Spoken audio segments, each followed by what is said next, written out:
나는 왜 예수를 믿게 되었는가? 사람은 내가 생각할 것을 누가 대신 생각해 주지 않습니다. 그 모든 문명과 문화라는 것은 이제 생각의 유산이라 그러잖아요. 하나님이 우리에게 생각이라는 것은 사유의 능력, 이성을 줬다는 거예요. 그러니까 생각이라는 그 자체가 나쁜 게 아니라는 거예요. 베드로가 그래요. 나는 너희들에게 생각하기 위해 이걸 기록한다. 생각하기를 원한다. 우리 인간만이 유일하게 사유의 능력을 줬잖아요. 동물은 그런 게 없잖아요. 그러니까 이제 인간의 그 생각할 수 있는 것을 귀하게 여겼어요. 그러나 인간은 생각하는 뭐요? 갈대. 그래요. 갈대다. 여전히 생각하는 그 사유의 능력을 가졌지만 그것이 내 존재를 규명할 수 없다는 거예요. 갈대로 비유한 거예요. 약한 존재라는 거죠. 하나님을 우리는 의지해야 된다는 거예요. 근데 우리는 이렇게 생각할 때 생각의 에너지를 소비하라 그랬잖아요. 근래 내가 여러분들에게. 그러니까 생각할 때 막연하게 뭘 넘기고 생각할 때 이제 우리 안에는 성령이 사람의 눈으로 볼 수를 보게 하고 사람의 귀로 들을 수를 듣게 하시고 또 성령이 예수에 대하여 우리 안에 생각나게 하고 기억나게 하고 가르쳐 주신 줄로 믿습니다. 그러면 나는 왜 예수를 믿게 되었는가? 여러분 곰곰이 생각해 봐요. 한번 물어볼까요? 우연히 믿게 되었다. 좋아요. 성도님은? 참 하나님 찾게 해달라고 기도를 많이 했다. 엄청 기적적이었다. 부정적이었다. 부정적이었는데 믿게 되었다. 좋아요. 자, 내가 왜 예수를 믿게 되었는가? 8절은 너희는 그 은혜에 의하여 믿음으로 말미암아 구원을 받았으니 이것은 너희에게서 난 것이 아니요 하나님의 선물이라. 행위에 난 것이 아니니 이는 누구든지 자랑하지 못하게 함이라. 아멘. 이 성도님은 참 하나님을 알고 싶어 했다. 집사님은 엄청 부정적이었는데 근데 믿어졌다는 거 아니에요. 그러니까 이건 내가 믿으려 해서 믿는 게 아니에요. 맞는 얘기예요. 어느 날 덫에 걸린 새처럼. 그러니까 내가 태어나기 전에 하나님이 예정해버린 거예요. 아니 나도 감시되고 싶어요. 나도 제시가 되고 싶다고요. 근데 태어나고 보니까 어느 날 내 성씨가 뭐예요? 황씨로 정해진 거예요. 여러분이 하나님의 자녀로 신분이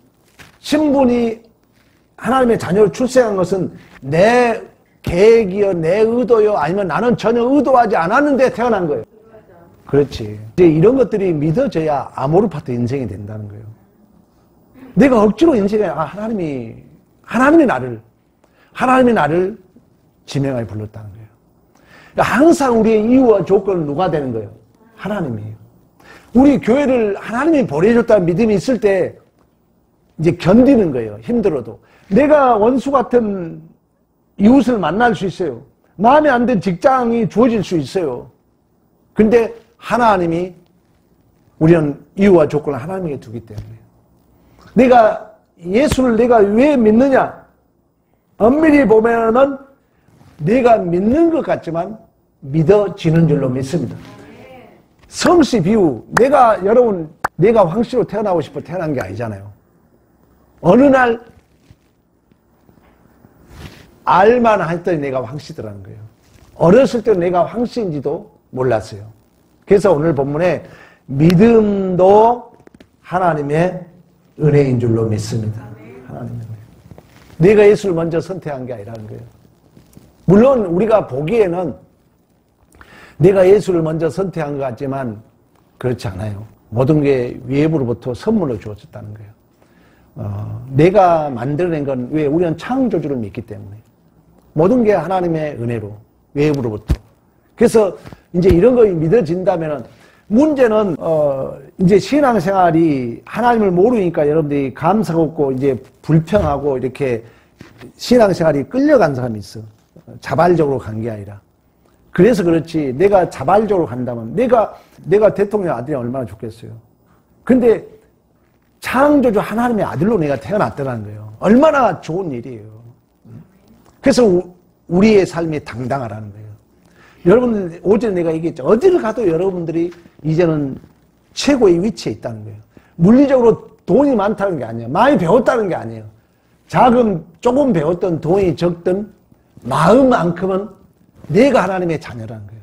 하나님은 나를 통하여 하나님 나라를 실현하기를 원하고, 나를 통하여 하나님의 그 하나님 나라가 증거되기를 원하고, 나를 통하여 열국이 복을 받는 줄로 믿습니다.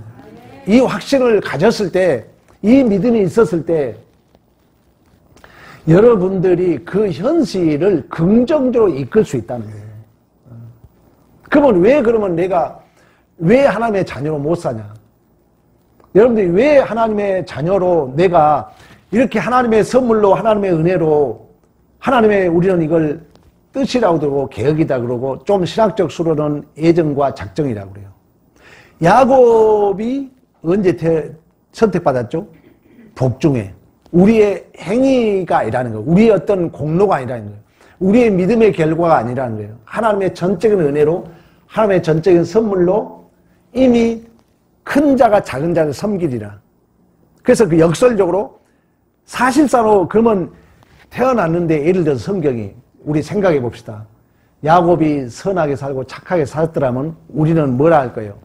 보세요. 저 사람이 착하니까 복을 받았죠. 그럴 거 아니에요. 근데 야곱의 삶은 어때요? 철저하게 나쁜 짓만 하잖아. 자, 여러분, 이런 것들이 해석된다면 해석의 영역이라니까. 여러분 주위에 우리는 막 부정적인 얘기하죠. 저럴 수가 있냐. 그러니까 하나님의 은혜로 선물을 받았다는 거예요. 그러니까 하나님의 은혜를 증언한다는 거예요. 그러니까 하나님을 알고 되면 모든 게 해석이 돼요. 모든 게 해석이 되면 자유는 누가 누리는 거예요? 내가 누리는 거예요. 그렇지 않으면 이제 내가 정해놓은 심리학 융이 그래서 페르소나에 내가 갇혀버린 거예요. 내가 지옥을 내가 무덤 파놓고 내가 그 구덩통에 내가 빠는 거예요. 그 구덩통에 내가 만들어놓은 구덩통에 내가 빠져놓고 누굴 원망하는 거예요? 상대를 원망하는 거예요. 융이 그래서 융이 그런 거예요. 융이란 심리학. 그래서 융이 뭐냐? 너 좀 봐라, 너 좀. 너가 그렇게 지금 외부적 페르소나, 이미 규범된 그런 있는 그 규칙을 가지고 상대를 심판하고 또 이러면 안 되라는 그림자를 가지고 상대를 심판하는데 그 페르소나를 빌려 쓴 자가 누구다? 너 자신이라는 거예요. 너 자신이다. 너를 봐라. 너를 만나라. 셀프를 만나라. 근데 하나님을 만나지 못한 자들은 영원히 하나님의 자신을 못 만나요. 그러면 자, 우리가 이렇게 하나님의 자녀로 태어난 게 너무나도 복이라는 거예요. 근데 왜 하나님의 자녀로 못 사느냐? 하나님의 자녀로 산다는 것은 어떤 외부적인 이제 조건의 문제가 아니에요. 내가 하나님의 자녀라는 거예요. 돈이 있고 없고 문제가 아니에요. 내가 하나님의 자녀라는 것은 설명이 필요 없는 거예요. 내가 하나님의 자녀로 태어났기 때문에. 거치장이 필요 없는 거예요. 돈이 있고 없고가 문제 아니라는 거예요. 아니, 내가 순금인데 순금에다 뭘 더 칠할 필요 있어요? 존재 자체가 우리는 하나님의 자녀인 줄로 믿습니다. 근데도 우리가 하나님의 자녀답게 살지 못한 이유는, 여러분들이 자녀답게 살지 못한 이유는, 여러분들이 하나님 앞에 충성하지 못한 이유는, 우리는 자꾸 하나님, 우리가 코람 데오라고 그러잖아요. 하나님 존전에 우리가 서 있다 그러거든요. 우리 하나님 자녀답게 살지 못한 이유는 뭐냐면 자꾸 우리는 세상의 응시자라고 그래요. 세상에 비친 거울이라고 그래요. 가짜 속성이라고 그래요. 가짜 속성. 최고의 철학자들이 쓰는 단어예요. 세상의 응시, 세상이 나를 보는 응시, 세상이 나를 평가하는 시스템, 세상이 나를 평가하는 기준, 세상이 나를 평가하는 체계. 여러분 생각해봐. 좀 생각 좀 동원해봐. 거기에 나도 이제 거기에 나도 하나의 반응하는 응시자. 그리고 거기에 자꾸 비춘 나. 내가 자주 얘기했던 얘기예요. 세상에 만들어놓은 체계, 세상에 만들어놓은 시스템, 세상에 만들어놓은 하나의 그러한 조건에 나의 비춘 나. 그래서 나도 방어적 응시자로서 세상이 그렇게 비추니까 나도 더 그 세상의 기준에 맞게 더 나도 드러나고 싶잖아요. 그러나 그 거울에 비친 나는 세상이 시스템, 세상이 만들어 놓은 체계에 비춘 나는 진짜 나가 기다 했어, 아니다 했어요? 아니다 그랬잖아요. 근데 거기에 자꾸 나를 증명하고 싶어 한다는 거예요.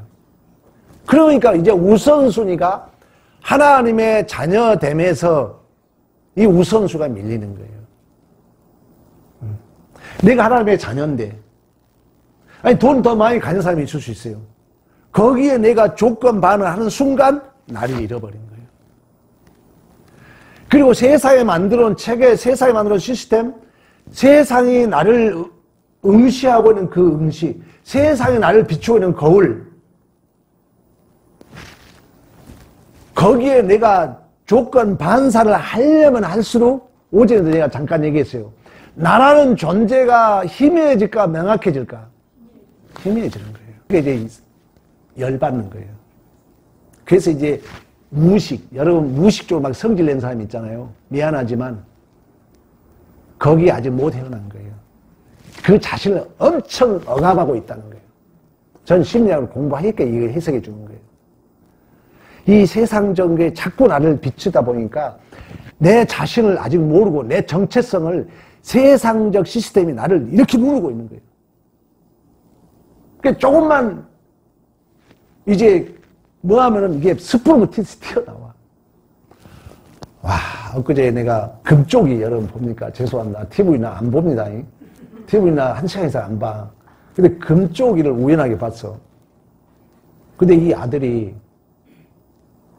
그러니까 어머니하고 이제 그 아들이 이제 그 어머니와 아버지하고 뭐 문제가 있어가지고 어머니가 이제 집을 나간 거야. 그 한참 때 어린 시절에. 그래가지고 이제 돌아왔는데 이 아들이 한글을 몰라버린 거예요. 나도 애들을 가르쳐봤지만 부모가 자식 여러분 가르쳐봤어? 성질나서 못 가르쳐. 그래가지고 이 어머니가 한글을 모르니까 마음이 조급하니까 이것도 모르냐고. 내가 그랬죠. 여러분 애들 율법으로 가르치는 애 망친다고. 나도 이 복음 늦게 깨달은 거예요. 이 어머니가 조급한 마음에 어린 시절에 그것도 모르냐면서 억압으로 막 가르치는 거예요. 억압이 세면 셀수록 내 무의식은 억압을 당하고 있는 거예요. 이건 언젠가 태어날까 안 태어날까? 반드시 태어납니다. 여러분들이 그래서 내가 설교를 30번 이상 들으라는 거예요. 들으면서 내 존재를 분명히 확인하지 못하면 나이 먹을수록 여러분 억울해서 병나요. 나이 먹으면 내 뜻대로 더 안 되거든요. 그래가지고 이 이제 아들이 그런 세월을 이제 지냈어. 엄마 억압 속에 보내가지고 이제 중학생이 됐어. 어느 정도 큰 거야. 컸는데도 이제 이 어머니하고 이 아들하고 이 갈등이 해결이 안 되더라고. 그래가지고 아들이 이제 눌러놨으니까 이제 폭발을 하는 거지. 그러면 이제 폭발한 어머니가 뭐라 해? 폭발해놓고 또 후회를 해. 그러니까 기독교 신앙을 만나지 못하면 해결이 안 되는 거예요. 폭발해놓고 후회를 하는데 엄마는 이미 폭발할 때 또 기분이 상해. 그래가지고 안 받아줘. 그래 안 받아주면 그때부터 이제 이 애가 폭발해. 젓가락 던져, 수저 던져, 밖으로 던져. 나중에 열받은 지네 엄마를 머리카락 뚫고 엄마를 그냥 두드려 패. 나는 솔직히 복음을 바로 접한 게 너무 감사해요. 나는 우리 애들한테 맨날 미안하다 그러거든요. 나 애들한테 무릎 꿇잖아요. 여러분 복음을 바로 모르면은요 날 영원히 몰라버려요. 내 존재가 뭔 줄 모르는 거예요. 그러니까 더 열받는 거예요. 그 억압이 계속 나를 눌러. 그러면 이제 여러분 오늘 저는 권사님하고 우리 잠깐 봤죠. 우리 김성도님 그래도 신앙에 들어가놓으니까 참 웃을 수 있는 거. 어느 철학자는 그랬어요. 진리는 유무가 없으면 진리가 아니라 그랬어요.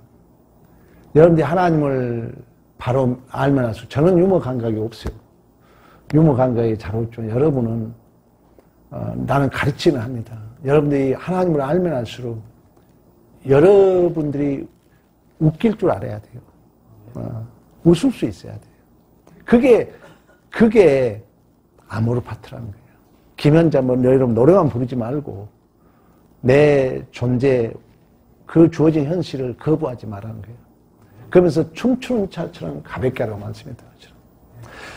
다시 돌아갑니다. 내가 믿어지고자 해서 믿는 게 아니라 우리는 하나님의 자녀로 태어났기 때문에 오늘 본문에 말씀하고 있잖아요. 우리는 믿음도 선물이고 모든 게 하나님으로부터 주어졌다면 우리는 자랑할 것이 없어요. 모든 게 감사이고 모든 게 은혜인 줄로 믿습니다. 이처럼 하나님이 우리에게 예수 믿는다는 것은 하나님의 전적인 은혜의 선물이기 때문에 하나님의 그러면 이제 정체성, 하나님의 자녀로가 출생했잖아요. 이제 출생했으면 성장해야죠. 근데 이제 구역장들이 좀 수고스럽 때도 그래서 애써야 돼. 우리 성도님, 우리 교회 온 지 얼마 안 됐는데 이렇게 오예배 참석해 주니까 얼마나 감사해요. 근데 이제 어른이 돼가니까 오예배 참석해. 아니, 이것은요, 내가 왜 안타깝냐면, 누굴 위해서 참석하는 거죠? 나를 위해 참석하는 거예요. 목사는요, 나를 가진 게 많거든요. 교만이 아니라. 아니, 여러분들 주위에서 공부 많이 한다는 거예요. 여기 공부, 저기 공부. 계속 말씀 연구하거든요. 그러면 여러분들이 막 다른 걸로 목사 비판하면 안 돼. 우리 목사님이 설교를 잘못하느냐. 여기만 여러분들이 비판받을 나는 거지 다른 거에 대해서는 여러분들이 목사 함부로 비판하면 안 돼요. 우리 목사님이 설교를 잘하느냐, 우리 목사님이 이단 설포하느냐, 우리 목사님이 엉뚱한 얘기하느냐, 이거에 대해서 여러분들이 고민해야 돼요. 그리고 목사를 막 힘들게 해야 돼요. 목사님 이거 뭡니까? 이럴 때 어떻게 해석해야 됩니까? 성경 어떻게 해야 됩니까? 왜? 이제 우리가 하나님의 자녀로 출생했으면 성장해야 됩니다. 성장하기 위하여 이제 보호정의 원리로 성경이 예수께서 이루신 것이 끝나버린 것이 아니라 성문화 보존해 놓고 이제 성장을 위해서 오늘 어제도 이미와 아직 카이로스와 크로스 속에 신적 확증으로 말씀과 성령을 우리에게 주신 거예요. 파라클레토스, 우리 곁에서 우리의 실제적 우리의 도와준 자로 성령이 우리를 도와주신 줄로 믿습니다. 그런데 이 성령은 진리의 영이기 때문에 말씀을 들어야죠. 우리 집사님들 얘기 들으면 저는 감사해요. 아, 성장하고 있구나. 옛날에 못 참았던 게 참아졌대. 얼마나 감사할 일이야. 성장하고 있는 거예요. 여러분 자식을 낳았는데 성장 안 한다 생각해봐. 내 자식이 항상 그 자리에 있다 해봐. 가슴 아픈 거예요. 왜? 성장이 안 될 것 같으면 그건 불택자거든요. 택자는 생명은 반드시 성장이 되어 있습니다. 그 성장은 하나님의 말씀 그리고 그 신적 확증으로 성령이 우리 안에서 반드시 우리는 하나님의 자녀로 출생한 자는 성장이 되어 있다는 거예요. 이 일에 대해서 이제 우리가 이제 동원해야죠. 그 과정 속에 여러분들을 시간을 주시고 아픔을 주시고 연약함을 주시고 그러나 자 보세요. 이 출생이 하나님의 은혜였다면은 이제 성장하는 그 과정도 왜? 하나님의 주권은 여전히 유효한 거예요. 그래서 이 성장하는 과정에 연약함이 있고 실수가 있고 어떤 못남이 있어도 정말 생명의 씨가 있다면은 그 씨는 왜? 하나님이 우리를 도와주기 때문에. 하나님이 전적인 은혜와 선물로 우리가 출생했고 그 과정도 여전히 우리 자신이 하나님의 자녀로 출생하기를 원해서 시간을 늘려놨지만 여전히 하나님은 우리를 붙들고 계시기 때문에 우리는 실패함 없이 반드시 그 자리에 갈 것입니다. 이 믿음이 또다시 순종을 격발시키는 거예요. 이 믿음이 또 다시 여러분들이 그래 말씀을 들어야 되겠다는 믿음을 또 격발시키는 거예요. 그래서 믿음에서 믿음에 이르는 거예요. 믿음에서 믿음에. 그게 없으면 이제 우리는 순간순간 내가 포기해버리죠. 이 믿음이 없으면 이래서 안 하고 저래서 안 하고 이래서 안 하고 저래서 안 하고 나에게 주어진 명예롭고 복 있는 교회를 내가 포기해버린 거예요. 그러면 또 다시 나는 믿음이 없으니까 조그만 일도 주저앉고 조그만 일을 주저앉고 한두 번 잘못은 실수야. 반복된 잘못은 뭐라 했어요? 그분의 실력이라 그러는 거예요. 내가 한두 번 잘못은 실수라고 봐줘.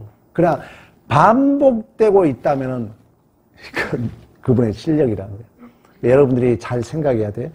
내 실력이 이렇게밖에 안 되면 그럴 때는 저는 3번 깨물었어요. 목회하면서. 확 깨물어가지고 피가 뚝뚝 떨어지게. 그래도 내 입술에 가끔씩 독이 나오고 부정적인 말이 나오고 여러분도 그런 진짜 자기 이야기가 있어야 됩니다. 분명히 우리는 성장할 것이고 또 계속해서 하나님께서 새로운 신자를 보내주는 그런 모습을 보면서 주님 성결 향하는 큰 놀라운 계획하시고 우리 모두가 확인하고 공유하는 믿음의 승리가 있기를 축복합니다.